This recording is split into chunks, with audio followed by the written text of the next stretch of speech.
লেবুর রস, স্বাদমতো লবণ, হলুদ গুঁড়ো, লঙ্কা গুঁড়ো, আদা রসুন বাটা, সরষের তেল ভালো করে মাখিয়ে নেব।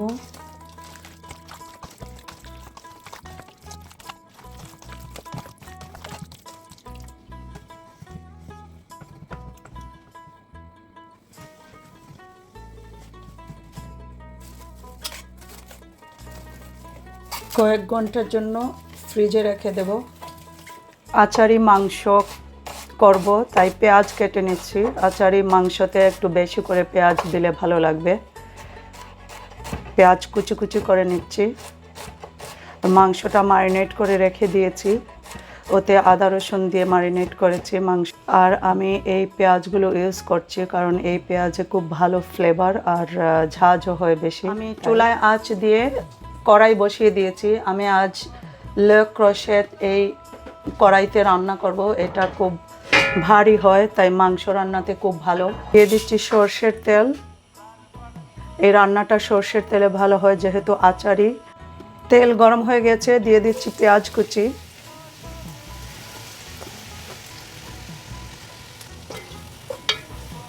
পেঁয়াজগুলো ব্রাউন ব্রাউন করে ভেজে নেব।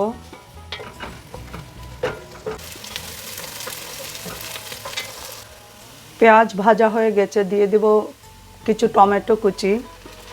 আমি এখানে দুটো বড় সাইজের টমেটো কুচি দিচ্ছি কারণ আমার অনেকটাই মাংস আছে, প্রায় 1.5 কিলো। দিয়ে দিব অল্প লবণ। আগে ম্যারিনেটেও লবণ দিয়েছি, তাই বুঝে দিতে হবে। লবণ দিলে টমেটোটা তাড়াতাড়ি সেদ্ধ হয়ে রান্না হবে। ঢাকা দিয়ে কিছুক্ষণ রান্না করব। টমেটো অলমোস্ট সেদ্ধ হয়ে গেছে। এবারে দিয়ে দেব হলুদ গুঁড়ো আর আমার নিজের বানিয়ে রাখা আচারি মশলা। আচারি মশলা প্রায় 1.5 চামচ দিচ্ছি, বেশি দিলে তেতো হয়ে যাবে। আমার অনেকটাই মাংস আছে, তাই আমি এতগুলো দিচ্ছি। তোমাদের নিজের পরিমাণ মতো দেবে। মশলা কষানো হয়ে গেছে, এবার ম্যারিনেট করে রাখা মাংস দিয়ে দেব।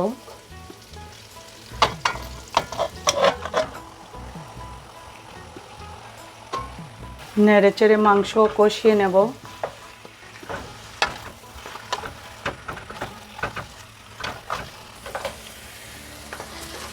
মিডিয়াম আঁচে কষাবো আর মাঝে মাঝেই নেড়ে দেব, না হয় তলায় লেগে যেতে পারে।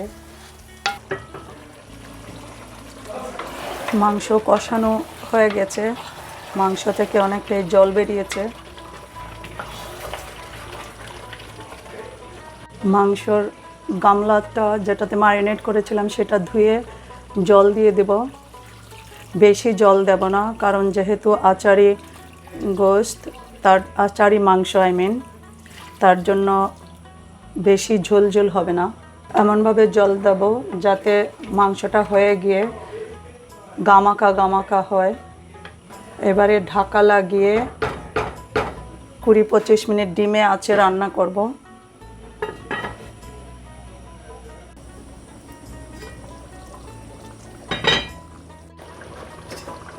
দেখো, ডিমে আঁচে 25-30 মিনিট রান্না করার পর মাংসটা কেমন সুন্দর করে হয়ে গেছে।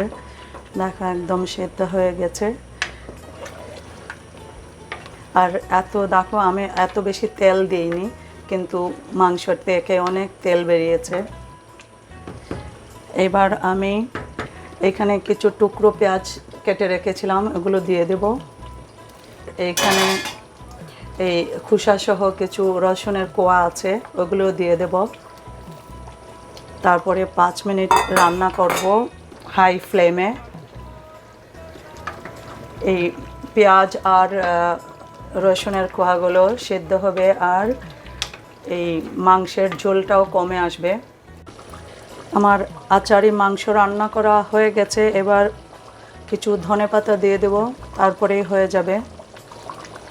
আমি আর কোনো মশলা বা গরম মশলা কিছুই দেব না, যেহেতু আচারি মশলা দিয়েছি।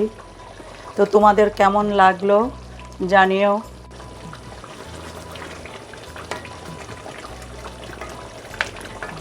যখন মাংসটা ঠান্ডা হয়ে যাবে, ঝোলটা আর একটু কমে যাবে, তাহলে একদম আচারের মতো দেখতে হবে।